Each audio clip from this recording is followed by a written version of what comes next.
saya-saya mo, ano? Oh, mga kapuso, breakfast na tayo. Look at this! Isa sa mga Pinoy favorites pagdating dyan, ang tapsilog, featuring syempre our favorite tapa. Pero alam nyo ba na ang tapa may bagoong version na rin? Wow! What? Wala, di Ay, wala na.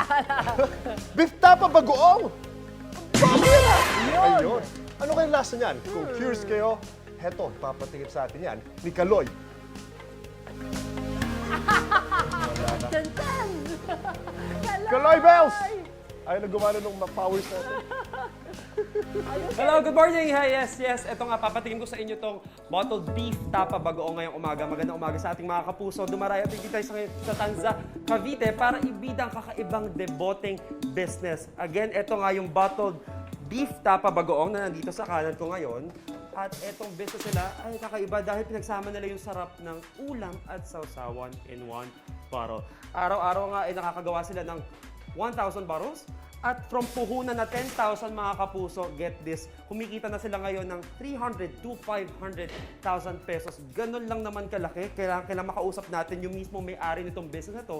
Walang iba kundi si Sir Brian Doza. Sir Brian, magandang umaga sa'yo. Yes, good morning po, Ayan, sir. Opo. pakigreet niya ang ating mga kapuso sa unang Magandang umaga po sa inyo lahat, mga sir and ma'am. Ayun, maraming salamat Sir Brian. Sige, paano mo ba naisipan yung business na pinagsama mo na beef bagoong at beef tapa at bagoong? So, gusto lang po kasi namin na magkaroon ng dagdag interes yung tao sa bagoong alamang para bilang hindi lang po siya maging Sausawan, sausawan, oo. pwede na rin po siyang ulam. So, ang beef tapa po is perfect po talaga na combination, yung beef and yung bagoong alamang po, kaya perfect po siya talaga. Kasi di ba yung pang-ulam. beef tapa matamis yan eh. Yes Tapos po. dito tayo ngayon sa bagoong na maalat-alat. Pag Alat, pinagsama yes po. mo, may ibang combination na lasa to. Yes No? po. Alright, sige, turo niyo sa amin yung proseso ngayon, Sir Opo. Brian, kung paano ginagawa itong beef tapa bagoong. Yes, so ang first step po natin, ito po, yung alamang na raw alamang po natin. So after mga ilang hours po, ay pag naluto na po siya, is ganito naman po yung magiging itsura niya Okay, po. ano pong inalo niyo ba naging ganito yung tsura? Bali, nilagyan lang po namin po siya ng mga suka at mga seasoning and mantika.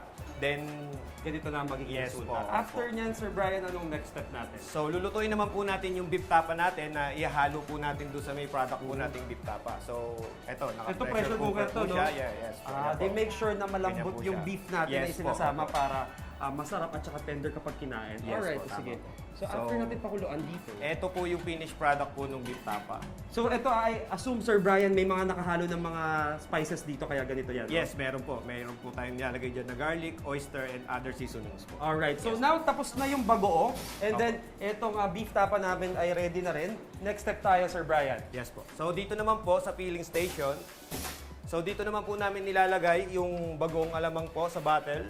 Right? Yung nakikita nyo po. Ito yung And- nasubukan ko kanina. Actually, pinakita natin sa mga kapuso natin yung bottling process nila dito. Meron silang machine, tapos ilalagay mo lang yung bote at malalagyan siya ng bagoong. Yes po. And then, ito, napansin ko naman, yung beef tapa, manual nyo siyang isinasama dun sa bote, no, Yes sir? po, opo. Siya po yung nagiging toppings and flavor po ng bagoong natin. So nagbe-blend po yung flavor po ng tapa sa ating sa ating mga bagoong. Alright, Yes sweet and salty. Alright, so after ibote, manual niya rin siyang tatakpan. Yes po. Lalagyan natin ng lid. And then next process lang, before anything else, syempre gusto ko ipakita yung, nagawa ko na yung pagbote kanina nung bagoong, gusto ko naman ipakita pala sa mga kapuso natin yung Sige paglagay po, ko sir. nitong Okay po. Sir, pasubok nga yung papagamit ako nitong tong.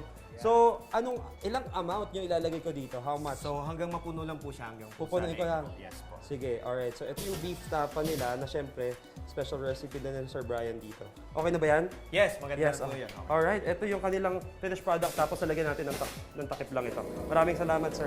Alright, sige. Next step tayo, Sir Brian.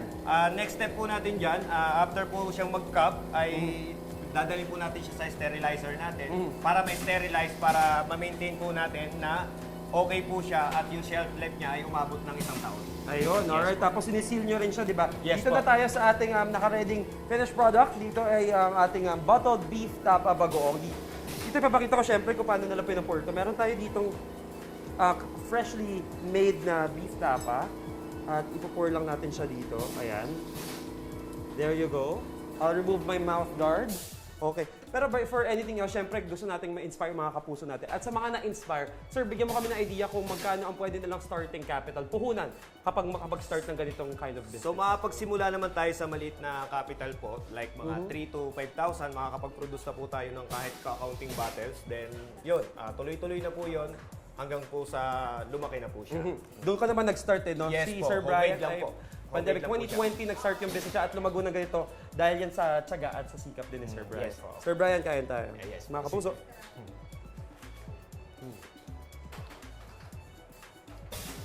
Ang lambot Okay, nung okay. tapa. Yes po. At saka pinagsama nga again, yung alat nung bagoong Tsaka at saka yung tamis po ng beef ng beef tapa. tapa. Perfect na perfect for almusal. Yes. Sir Brian, how much per bottle naman itong beef tapa bagoong niya? So, binebenta po namin siya sa retail price na 180 pesos po. So, mas mababa pa po siya pagka po marami po yung in-order po sa Wholesale, amin. no? Yes O po, may 180. wholesale Sulit price na. po. At saka Yes hindi po. lang naman siya pang isang meal. Pwede ito tumagal ng ilang araw din for you, no? At hindi po need na i-refrigerate. Kahit nasa store. Ganun kahaba ang shelf life. Yes po, according to opo. Sir Brian. Maraming salamat Sir Brian sa mga Okay po. kapuso natin. Thank you, Tuloy-tuloy thank you lang po. ang ating food trip dito sa inyong pambansang morning show kung saan laging una ka. Una, eat it. Thank you, sir. Yes, Tigam po. tayo dito. Samantala, balikan naman natin si Kaloy na mukhang busog na sa beef tapa bagoong. Salamat Kaloy, sa tawid. Thank you.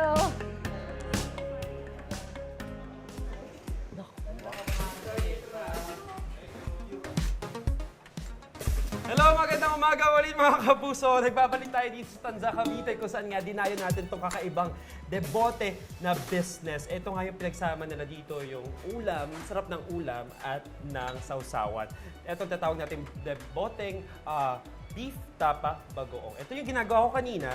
So kanina nakausap natin yung may-ari ng business to, Sir Brian Doza. At pinakita niya sa atin kung ano yung proseso ng paggawa nitong deboteng beef tapa bagoong. So una, pine-prepare niya syempre yung ating bagoong. After nun, hiwalay naman niyang niluluto din at tinitimplahan yung kanilang beef tapa. Right after that is yung bottling process. Ito na yung paglagay natin sa mga bote. At according to him, 1,000 bottles yung nagagawa nila per day. At nagsimula rin sila nung pandemic sa puhunan na 10,000. At ngayon, kada buwan, kinikita na nila ay 300 to 500,000. Yan ay syempre dahil sa sipag at syaga. At syempre, talaga namang siguradong masarap to dahil ganun siya nag-boom at ganun na yung kinikita niya kada buwan. According to Sir Brian din, etong bote nito ay 180 pesos. Meron na itong pinagsama na bagoong at etong beef tapa. So ganito yung process niya. Before mo itakpan ng lid, lalagyan mo muna siya nitong beef tapa. Pakita natin. Alright, so sabi niya, kailangan natin punuin din to. At I think, basta masasarap mo pa rin, ayan ganyan. I think enough na to. Tapos, sasakpan natin. Tapos meron pang pagdadaan ng proseso para tumagal yung shelf life niya dito sa bote na to. And again, if ikaw lang naman ang kakain ito for about 1 week, tatagal tong ulam na to. Kasama mo sa kanin, perfect na perfect siya. Mababalanse yung tamis ng beef tapa at saka yung alat ng bagoong. Alright, at again, sa mga kapuso natin, kung 10,000 siya nagsimula ng pandemic, kaya mga kapuso natin, hindi nyo naman kailangan ng machine para masimulan yung ganitong puhunan, ganitong business. Kailangan nyo daw ng puhunan na 3,000 to 5,000 pesos. Magagawa nyo na yung small business ng bottled beef tapa bagoong sa kanika nyo ng yung bahay. Ayan, 3,000 to 5,000, kaya nyo i-manual yan, maliit na puhunan, pero for sure lalago kapag nilagyan nyo ng sipag at syaga. At again, ito, sulit na sulit, ang sarap, pinagsamang tamis ng beef tapa at alat ng bagoong sa isang bote. Mga kapuso, for other food finds, tutok lang sa inyong pambansang morning show kung saan lagi mo nakaka. Una.